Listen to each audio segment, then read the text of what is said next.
ရှေ့ဗီဒီယိုမှာအမိုက်စားတက် animation တစ်ခုအကြောင်းကိုပြခဲ့ပြီးဖြစ်ပါတယ်ဒီဗီဒီယိုမှာလည်းနောက်ထပ်အမိုက်စားတက် animation တစ်ခုကိုပြပြီးမှဖြစ်လို့ဒီဗီဒီယိုကိုအဆုံးထိကြည့်ပေးဖို့ပြောချင်ပါတယ်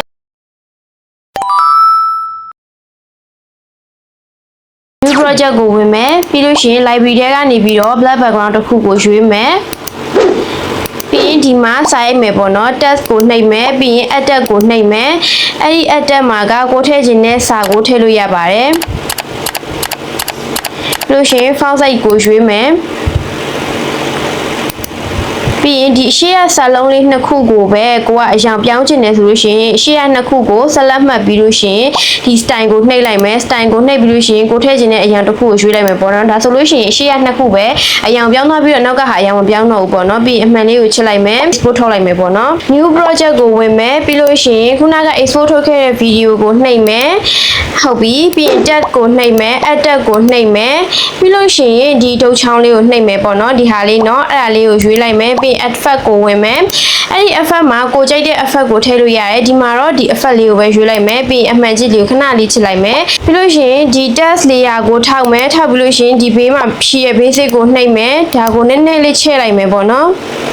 မြင်သာသွားအောင်လို့ချဲ့လိုက်မယ်ပြီးလို့ရှိရင် position ကနေပြီးတော့အရှေ့ကိုရွှေ့လိုက်မယ်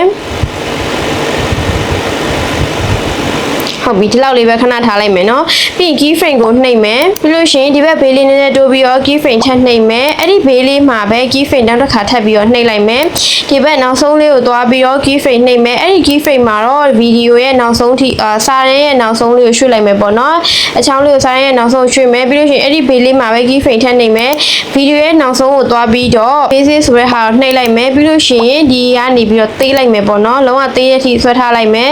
အရှိဆုံးကိုလည်းသွားပြီးတော့ချောင်းလေးကိုသေးလိုက်မယ်ပေါ့နော်ဟုတ်ပြီပြန်ပြီးတော့ကြည့်မယ်ဟုတ်ပြီအဲ့လိုလေးလာတဲ့ပုံစံလေးပေါက်တယ်ပေါ့နော်ပြီးလို့ရှိရင်ဒီအလဲလေးမှာ grab လေးကိုနှိပ်မယ်ပြီးရင် e ရောက်ကိုနှိပ်မယ်ဟုတ်ပြီဒီအလဲမှာလည်းဒီ e ရောက်ကိုထည့်လိုက်မယ်ပြီးဒီအနောက်ဆုံးမှာလည်း e ရောက်ကိုထည့်လိုက်မယ်တတိယထားခဲ့တဲ့ key frame ရဲ့အပေါ်ကတက်တဲ့မှာဗီဒီယိုကိုထောက်လိုက်မယ်ထောက်ပြီးလို့ရှိရင် key frame ချမယ် key frame ချပြီးလို့ရှိရင်ဒီမှာ mask ရှိရယ်เนาะဒီအနောက်လေးမှာ mask ရှိရယ်အဲ့ဒီ mask ကိုနှိပ်မယ် horizontal ကိုနှိပ်မယ် adjust ကိုနှိပ်မယ် rotate ကိုနှိပ်မယ်အဲ့ rotate နဲ့လုပ်ကြည့်လိုက်မယ်เนาะလို့ရှိရင် position ကိုသွားမယ် position သွားပြီးတော့x ကနေပြီးတော့အရှေ့ကိုရွှေ့လိုက်မယ်ပြီးရင်ဗီဒီယိုကိုနောက်လေးနည်းနည်းတိုးလိုက်မယ်အောက်က key frame အရှေ့ဆုံးဒီမှာထားခဲ့တဲ့ key frame လေးတိုင်းမယ်အပေါ်ကဟာကိုလည်း mask ကိုအဲ့တိုင်းလေးလိုက်ပြီးတော့ရွှေ့လိုက်မယ်เนาะဒီမှာလည်း adjust ကိုနှိပ်ပြီးတော့ position ကနေပြီးတော့ပြင်ပြီးတော့အနောက်ကိုပြန်ဆုပ်လို့ရရယ်เนาะအဲ့လိုမျိုးမလုပ်ချင်ဘူးဆိုလို့ရှိရင်အပေါ်ကအချောင်းလေးကိုပဲဒီမျိုးဆွဲပြီးတော့နောက်ဆုံးထိဆွဲထားလို့ရပါတယ်ပြီးရင်ဒီအလယ်မှာလည်းခုနအတိုင်းပဲ graph ကိုနှိပ်မယ်ပြီးလို့ရှိရင် e out ကိုထည့်မယ်ဒါခုနအပေါ်ကအတိုင်းပဲပေါ့နော်โอเคဒီလိုလေးရပါပြီပြန်ပြီးတော့အစကနေပြန်ကြည့်ကြည့်မယ်နော်